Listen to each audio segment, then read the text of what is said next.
Welcome to the Salmon Runs YouTube. Enjoy the video. You start by prepping hardware and access. Make sure the console is updated and signed in, and confirm your chosen VPN supports router installation.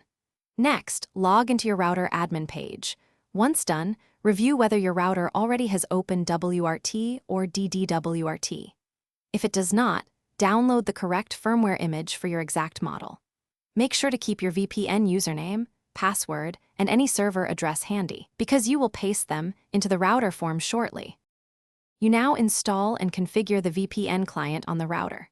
First, flash the router only if you verified compatibility. Afterwards, enable VPN client mode and select the protocol the provider recommends. Then paste the server address, protocol settings, your credentials, plus the provider DNS. Once done, assign a static IP or bind the console MAC to ensure only console traffic goes through the VPN. Make sure to save and apply. The router may reboot, wait, until the LEDs indicate normal operation. You finish by connecting the console to the VPN-enabled router using Ethernet for stability, then reboot the console so it obtains the new IP. Once rebooted, run the console network test and check NAT type.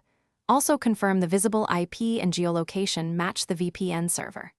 If you hit lag, packet loss, or NAT strict, try another VPN server, lower MTU slightly, or temporarily disable IP6 on the router. That troubleshooting step fixes most connectivity conflicts.